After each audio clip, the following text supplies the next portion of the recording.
Receita tradicional de pão de queijo mineiro, delicioso, super fácil de fazer, que a gente ama, né? E a gente come em qualquer ocasião. Sempre tem em casa. Sempre. Essa é a nossa receita de pão de queijo, minha receita favorita. Minha mãe chegou ontem de BH e trouxe esses queijos maravilhosos, que são a premissa para se ter um bom pão de queijo. Então, começando por esse, quer explicar? Esse é um queijo especial, super premiado. Em toda casa de um bom mineiro você vai encontrar esse queijo para comer uma fatia com café da manhã, com cafezinho puro, ou com chá, ou até com vinho e com uma geleia. Esse, ele vem de uma micro-região que chama Campo das Vertentes, que é menos conhecida do que a canastra, por exemplo. Esse é um queijo da canastra. Esse é menos curado. Quantos dias eles falaram? Acho que esse 20 dias. E esse é curado por mais tempo, que também é da mesma região. Delicioso para pão de queijo, mas também delicioso para comer uma fatia pura, tomando um cafezinho com geleia ou com bom vinho. Casa de mineiro é assim, sempre tem café e sempre tem um queijo para partir uma fatia. Não precisa ser com pão, não precisa ser com broa, não precisa ser... Um queijo puro, acho que já resolve. Então vamos parar de enrolar. Vou te botar para trabalhar. Por favor. Pode ralar.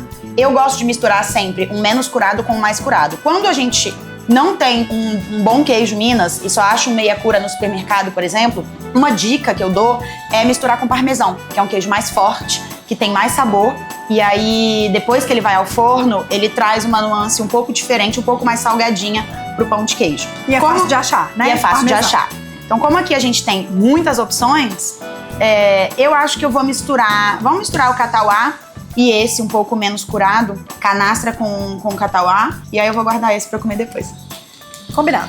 Olha esse que legal, a gente pegou meio queijo, mas eu vou mostrar uma coisa.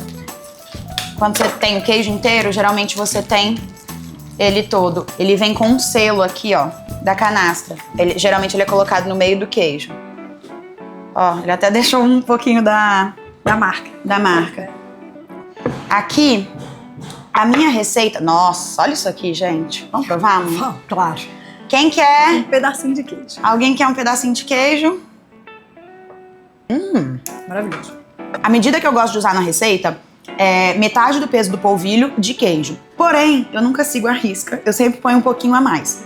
Porque eu acho que dá mais queijo na casquinha, fica com mais sabor de queijo. Principalmente se tiver um queijo de boa qualidade. Peraí. Você falou metade do recal? Metade do peso do polvilho de queijo. Então aqui o polvilho é o dobro. Então aqui a gente tá usando meio quilo de polvilho azedo e meio quilo de polvilho doce. 1 quilo no total. Então a gente vai usar meio quilo de queijo. Tá bom. Certo? Então você rala aí 500 gramas. E eu vou fazer a parte mais fácil, que é esquentar leite, óleo e água. E aí a gente vai escaldar o polvilho. E eu vou fazer a mais difícil. Trabalho braçal. Que não é difícil. Você vai ficar vendo ralar o queijo inteiro. Então vamos lá. Leite, óleo, cuidado, Laura. E água, nessa jarrinha que eu amo. Vou aquecer até começar a ferver. Ó, começou a borbulhar, o leite quer levantar a fervura.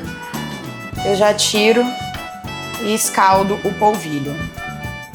Vou colocar minha mãe aqui pra mexer isso, sempre com uma colher de pau, porque aqui agora tá muito quente. Sim. Então, vai mexendo pra tudo misturar e tentar obter uma textura homogênea. E aí vou falar um pouco sobre a escolha dos polvilhos. O polvilho azedo, ele é o polvilho doce fermentado. Ele tem um sabor mais intenso e mais ácido, e ele traz mais intensidade pro sabor da receita. E leveza também. Então, aí no caso do pão de queijo, o polvilho doce, ele funciona como se fosse uma cola. Então ele deixa tudo um pouco mais compacto, mais durinho, mais denso. O pão de queijo feito só com polvilho doce, ele fica um pouco mais maçudo. E quando ele esfria, ele fica mais duro. E o polvilho azedo, ele permite que o pão de queijo tenha mais ar dentro enquanto ele cresce, então ele fica mais leve. Eu gosto muito de misturar os dois, porque eu acho que os dois têm características que são interessantes. Cansou? O bracinho cansou. Os dois têm características que são muito interessantes pro pão de queijo. Eu acho que a mistura dos dois é sempre benéfica. Então aqui, quase tudo numa textura só. Vou misturar um pouco mais esse cantinho que tá com mais polvilho. Vou entrar com os ovos. Não precisa vir com pressa, não. Deixa eu misturar um pouco esse ovo aqui, porque também tem que esfriar um pouco a massa, entendeu? Pro ovo não cozinhar e não empelotar aqui. E aqui já eu vou colocar minha mão. Pode jogar, mãe. Mais um. Terceiro. Mais um. Já tá ficando difícil e eu vou passar pra mão.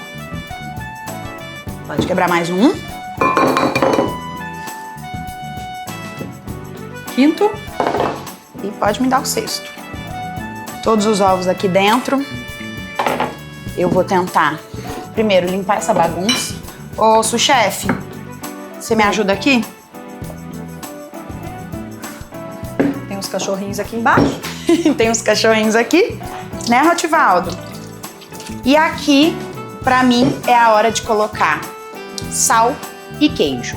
O sal aqui tem que ser colocado com parcimônia, porque cada queijo tem uma quantidade de sal. Então, o que eu sugiro? Coloca um pouco, entra com o queijo, mistura e faz o teste da bolinha numa frigideira.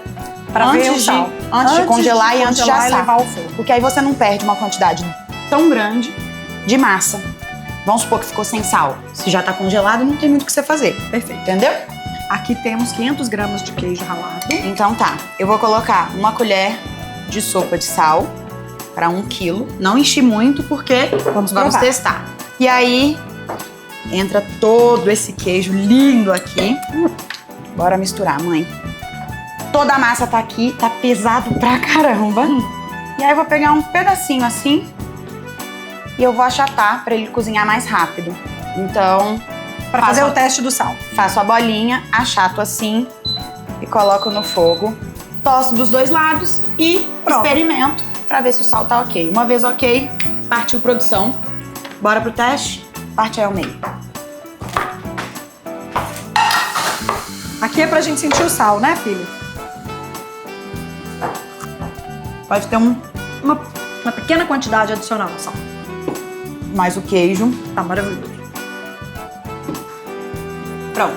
Vou só incorporar esse sal na massa e vamos fazer bolinhas. Ó, acho que esse tamanhozinho tá ótimo. Tá bom. E o truque pra congelar é: coloca numa forma, distribui, congela. Uma vez congelados, aí você pode colocar em saquinhos. Dessa forma você consegue porcionar e eles não congelam um grudado no outro. Sabe quando você faz pão de queijo e fica tipo 5 juntos? Eu não gosto muito, então eu prefiro congelar assim. E é claro que a gente já vai assar alguns, por favor, né? Porque a gente não quer esperar. E a gente já tá com água na boca. Essa receita rendeu aproximadamente 75 pães de queijo. A gente fez esse formato menor, que é o que a gente gosta mais para descongelar, tomar café da manhã. Rende 75 desse tamanho. Exatamente. Esses aqui um pouquinho maiores e já tem alguns no forno que a gente já quer provar. E esses aqui a gente fez para rechear depois de várias coisas maravilhosas. Com linguiça, com goiabada, com queijo. E vamos congelar esses aqui? Vamos congelar. Temos? Temos. Pães de queijo saídos do forno. Vocês não imaginam o cheiro que tá aqui. Pode colocar aqui. Eu não untei essas formas porque elas não grudam, mas é bom untar ou então usar aquele tapetinho antiaderente. Eu gosto de comer recheado de manteiga, claro, que nunca é demais. Como tá a textura? Eu quero saber como tá a textura. Tem bastante queijo, ele tem ar no meio, mas ele não é oco. Se eu tivesse feito com polvilho azedo, ele estaria mais ocão. Pra mim, essa é a textura perfeita de um pão de queijo tradicional, mineiro, muito bem feito. O seu tá sujo de batom. É isso, né? Agora é comer. Delicioso.